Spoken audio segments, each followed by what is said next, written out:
बस कुछ ही दिनों की बात और है, फिर मेरे दोनों अंडों में से बच्चे बाहर आ जाएंगे। फिर मैं अपना लकड़ियों का पक्का घर बनाऊंगी। टुनटुनी चिड़िया बैठी ऐसे कह रही थी, तभी वहाँ से कालू कौवा भोजन लेकर गुजरता है। जब वो चिड़िया को देखता है तो उसके घोंसले में आकर उससे कहता है, टुनटुनी चिड़िया, मैं वहाँ सामने वाले घर में अपनी पत्नी सुंदरी के साथ रहता हूँ। अगर तुम्हें किसी चीज की जरूरत हो तो आ जाना हमारे पास लेने। तुम्हारा बहुत बहुत धन्यवाद कालू भैया, लेकिन अभी तो मुझे किसी भी चीज की कोई समस्या नहीं है। जब जरूरत पड़ेगी तब मैं आपके पास जरूर आऊंगी।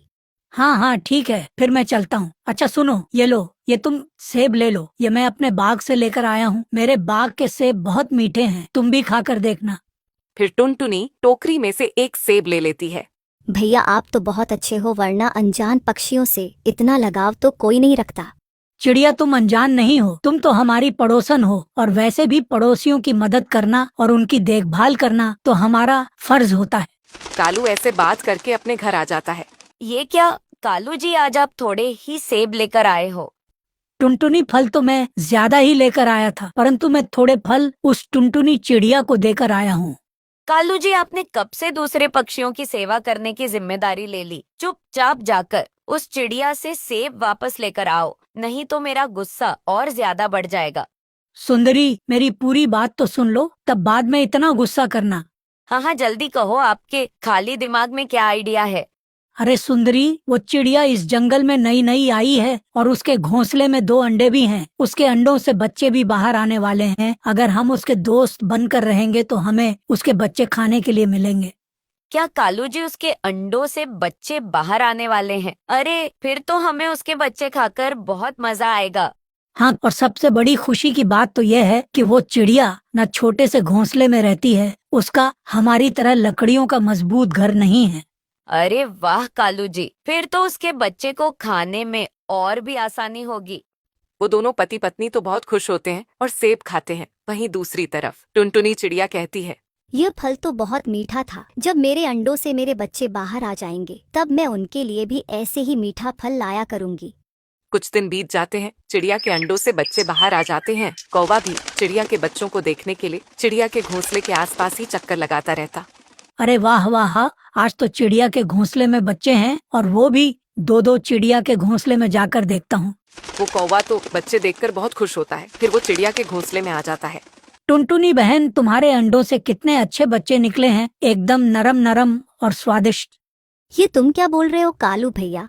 मेरा मतलब है कि चिड़िया, तुम्हारे बच्चे बहुत अच्छे हैं। वो क्या है ना, मुझे बच्चे बहुत पसंद है। आज से मैं तुम्हारे बच्चों की सारी जिम्मेदारी लूंगा। मैं इनके साथ खेला करूंगा। ठीक है कालू भैया, अब मैं अपने बच्चों के लिए भोजन लेने जाती हूँ। चिड़िया, तुम बस अपने बच्चों की अच्छे से देखभाल करो और भोजन की चिंता मत करो। आज से मैं इनके लिए भोजन लेकर आया करूंगा। कालू वहाँ से चला जाता है। तूर डाल पर बैठा तोता ये सब कुछ देख रहा था। ये कालू तो कभी किसी की मदद नहीं करता, फिर ये चिड़िया की इतनी मदद क्यों कर रहा है? इसे भोजन क्यों दे रहा है? जरूर कुछ तो गड़बड़ है। मैं चिड़िया के पास जाकर पता करता हूँ। यह कहकर हरिया तोता चिड़िया के पास आता है और उससे कहता है, माफ करना चिड़िया बहन, मैं तुम्हारे घोंसले में चला आया। ये कौवा ना बिल्कुल अच्छा कौवा नहीं है। ये फ्री में कभी किसी की मदद नहीं करता। तोते भैया, तुम्हें शर्म नहीं आती किसी भले पक्षी के बारे में ऐसा बोल रही? चलो अभी के अभी जाओ मेरे पास से। चिड़िया, वो कालू और सुंदरी अच्छे पक्षी नहीं है, वो बहुत शैतान है। तुम उनसे बचकर रहना और अपने बच्चों को भी बचा कर रखना। हो सके तो अपने लिए लकड़ी का पक्का घर बना लेना। ये कहकर तोता वहाँ से चला जाता है। ये तोता जरूर इस भले कौवे से जलता होगा, इसलिए ये सब बोलकर चला गया। पर छोड़ो, मुझसे क्या, मुझे बहुत प्यास लगी है। मैं नदी से पानी पी आती हूँ, पर मेरे बच्चे तो घोंसले में अकेले रह जाएंगे। ऐसा करती हूँ, कालू भैया के घर जाकर उनसे बोल देती हूँ कि वो मेरे बच्चों पर नजर रखें। यह कहकर टुनटुनी चिड़िया कालू की घर की तरफ जाती है। वहीं दूसरी तरफ सुंदरी, कहाँ हो? जल्दी मेरे पास आओ। क्या हुआ कालू जी, क्या कोई नई खबर लेकर आए हो?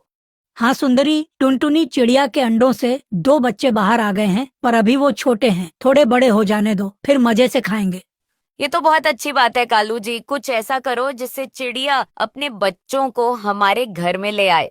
बस इतनी सी बात, मैं कल जाकर चिड़िया का घोंसला तोड़ दूंगा। फिर टुनटुनी चिड़िया अपने बच्चों को हमारे घर में रखेगी और फिर हम उसके बच्चों को बड़े मजे से खाएंगे। टुनटुनी चिड़िया तो घर के बाहर बैठी उनकी सारी बातें सुन लेती है। अच्छा तो अब मैं समझी, इसलिए मेरे घोंसले में आता था और इसीलिए मेरे बच्चों को भोजन देता था कि एक दिन उन्हें खा जाएगा। इसका मतलब वो तोता मुझसे बिल्कुल सही कह रहा था। ये तो मेरे बच्चों को खाना चाहते हैं, लेकिन मैं ऐसा नहीं होने दूंगी। मैं आज ही अपने बच्चों को लेकर इस जंगल को छोड़कर यहाँ से चली जाऊंगी। यह कहकर टुनटुनी चिड़िया तो अपने बच्चों को लेकर उस जंगल को छोड़कर जाने लगती है। तभी रास्ते में तोता उसे रोक लेता है। टुनटुनी चिड़िया, तुम अपने इन छोटे छोटे दोनों बच्चों को लेकर कहाँ जा रही हो? मैं इस जंगल को छोड़कर जा रही हूँ। अब मैं यहाँ नहीं रहूंगी। मुझे माफ कर दो तोते भैया। जो उस दिन मैंने तुम्हारी बात नहीं मानी, वो कौवा सच में बहुत बुरा है। तुम सच कह रहे थे, वो तो मेरे बच्चों को खाना चाहता है। मुझे अब अपनी गलती पर पछतावा हो रहा है कि उस दिन मैंने तुम्हें इतना सुनाया। प्लीज मुझे माफ कर दो। अब मैं जा रही हूँ। चिड़िया, पर तुम कहाँ रहोगी और अपने लिए कहाँ सुरक्षित जगह ढूंढोगी, फिर घोंसला बनाओगी, और ऐसे काफी समय लगेगा। तब तक तुम्हारे ये छोटे बच्चे कहाँ रहेंगे? ऐसा करो, तुम मेरे साथ मेरे घर चलो और वहाँ रह लेना। मेरा पेड़ पर मजबूत बांस का घर है, वो बहुत बड़ा है। उसमें मैं अकेला रहता हूँ, तुम भी रह लेना उसमें। ठीक है तोते भैया, जब इतना आप कह रहे हो तो चलो मैं चलती हूँ आपके घर पर। हरिया तोता फिर टुनटुनी चिड़िया और उसके बच्चों को अपने घर ले जाता है। फिर टुनटुनी चिड़िया वहाँ उस तोते के पेड़ पर बने बांस के घर में अपने बच्चों के साथ खुशी से रहती है और अपनी जिंदगी बिताती है।